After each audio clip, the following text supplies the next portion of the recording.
Hello everyone, now let us discuss about natriuretic peptides. So, natriuretic peptides or NPs are a family of 3 cyclic peptides, all having natriuretic, diuretic and vasodilatory property. They have a common 17 amino acid ring with differing straight chains.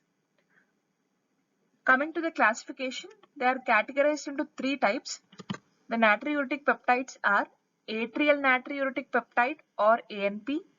Next one is BNP or brain natriuretic peptide, and the next one is C-type natriuretic peptide CNP.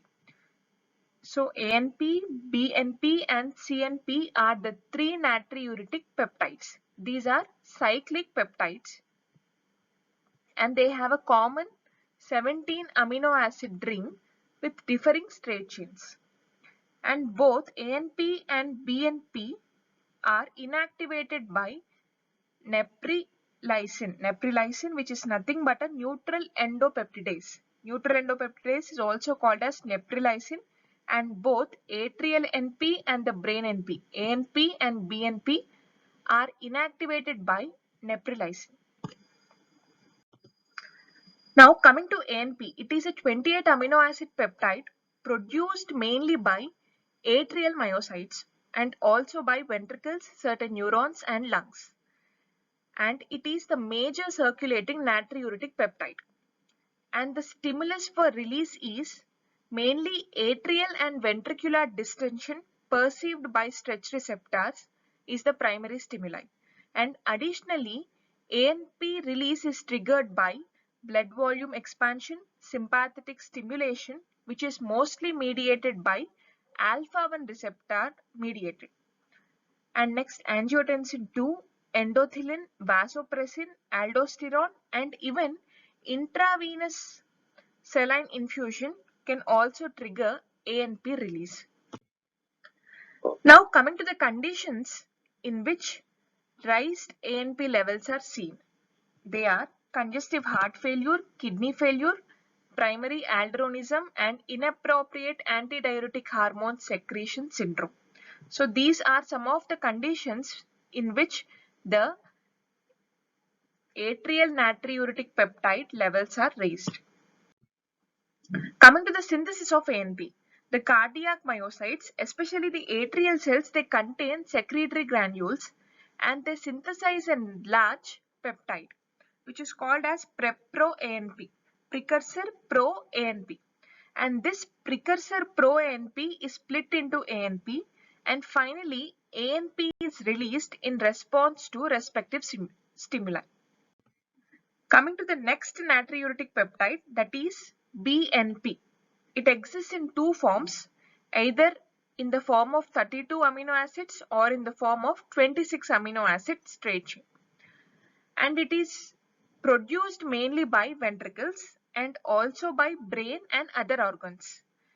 And when you compared with ANP, the circulating levels of BNP are low than that of the ANP. And the synthesis is similar. The ventricles synthesize a large peptide, prepro-BNP, and this pre-pro or precursor pro-BNP is split into BNP, and finally BNP is released in response to respective stimuli. And as we have discussed, the BNP is produced mainly by ventricles and this opposes ventricular fibrosis. For that reason, the plasma concentration levels of BNP are increased in congestive heart failure. And the plasma concentrations of this pre-pro-BNP is used as an aid for diagnosis of the disease or to know the prognosis of the disease. Coming to the next and final natriuretic peptide, that is CNP. It is a 22 amino acid natriuretic peptide produced mainly by vascular endothelium and neurons in the CNS. It is also produced by kidneys and intestine. The primary action of CNP is vasodilation, whereas the natriuresis and diuresis are mild. In addition to vascular actions, the CNP also influences the development of long bones. Coming to the actions and roles of natriuretic peptides. As we have discussed earlier, Vasodilation, natriuresis and diuresis are the three major principal actions of natriuretic peptides. Additionally, they regulate the sodium-water balance and blood volume and arterial pressure, and they lower the central venous pressure and preload on the heart due to venodilation. They also reduced systemic vascular resistance and BP because of arteriolar dilation. And they reduce the sympathetic flow by reducing the noradrenaline release from the sympathetic nerve terminals. They also increase renal blood flow, glomerular filtration rate, and the filtration fraction. One important point when it comes to renal arterioles is the effect of ANP is renal efferent arterioles are dilated, but efferent arterioles are constricted. This is an important point. ANP causes dilation of renal efferent arterioles and constriction of efferent arterioles.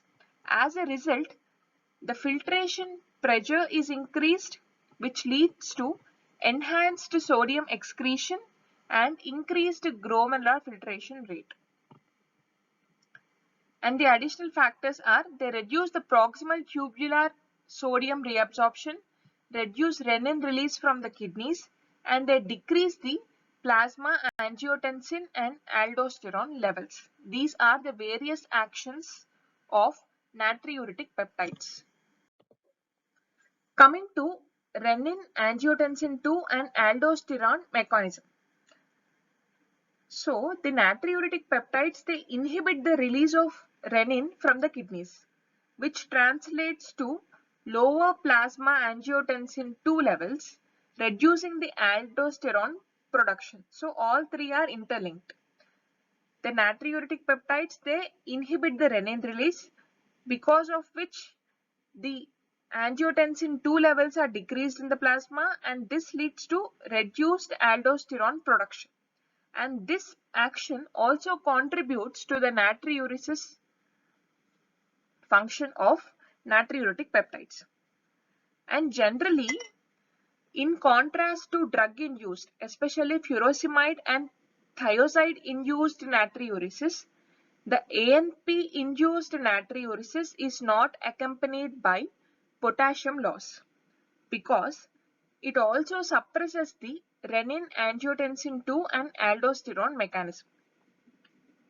And the lowered angiotensin 2 contributes to the hypotensive action as well. And overall, the natriuretic peptides, they have a counter-regulatory system that aids to maintain the blood volume and blood pressure homeostasis as well as sodium-potassium balance. Coming to the receptors of natriuretic peptides. The natriuretic peptide receptors are specific cell surface receptors. They are mainly of three types. Natriuretic peptide receptor or ANPA, ANPB and ANPC. You can either call them NPR or ANP. So ANPA, it has equal affinity for ANP and BNP. Whereas ANPB, it has higher affinity for C-type natriuretic peptide, CNP, and it mainly causes vasodilation. And finally, ANPC, it has equal affinity for ANP, BNP and CNP. Coming to ANPA and ANPB receptors. These two are transmembrane enzyme-linked receptors which have guanyl cyclase activity at their cytosolic domain. And the binding of ANP or BNP at the extracellular domain, it promotes receptor dimerization and activation of the guanyl cyclase. Binding of ANP or BNP results in receptor dimerization and activation of guanyl cyclase. Here, the guanyl cyclase is membrane bound. This is an important point. And this results in raised CGMP levels which activates the protein kinase G. And this brings the vascular smooth muscle relaxation, natriuresis, and other responses by lowering the intracellular calcium and dephosphorylation of myosin light chain kinase. Coming to next receptor, ANPC. It is located mostly on the vascular endothelium and it serves as a clearance receptors. So, on binding of natriuretic peptide, the receptor dimerizes and is internalized. And this peptide, the natriuretic peptide, is broken down intracellularly and the receptor is returned to the surface. And ANPC receptor is also linked to adenyl cyclase inhibition and activation of PLC, whose pharmacological actions are not clearly stated.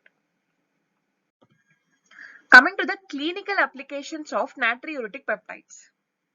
The first one is serial measurements of plasma BNP are used to monitor progression of heart failure and the response of the therapy.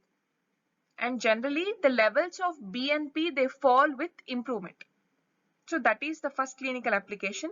And the second is a recombinant form of BNP, which is called nesiritide, is used occasionally to treat severely decompensated patients of congestive heart failure, and it is administered as a continuous IV infusion.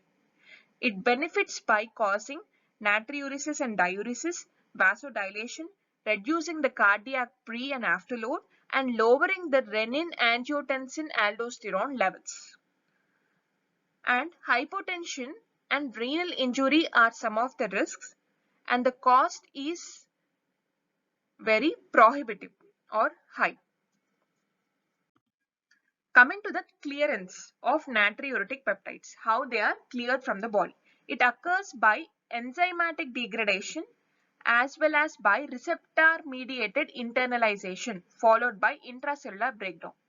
The clearance can occur by enzymatic degradation and as well as by receptor mediated internalization followed by intracellular breakdown. A neutral endopeptidase, we have discussed earlier, a neutral endopeptidase, which is nothing but NEP, and it is also called as neprilysin, is present in kidneys, lungs and livers, and this rapidly degrades the natriuretic peptides. Here are the plasma half-lives of the various natriuretic peptides.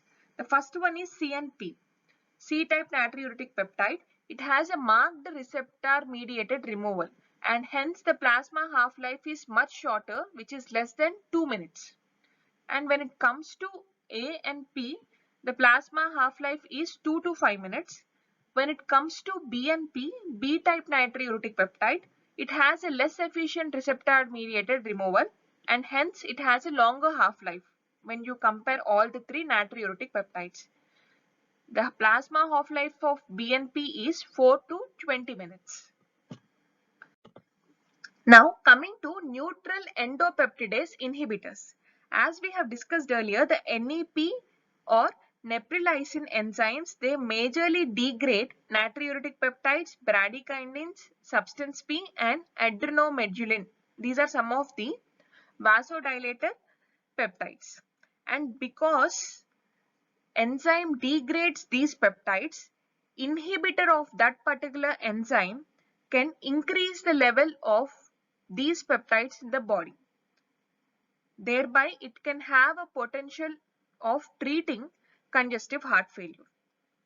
So, natriuretic neutral endopeptidase inhibitors are a new class of drugs that inhibit the neprilysin enzymes, and they have a potential in treating congestive heart failure.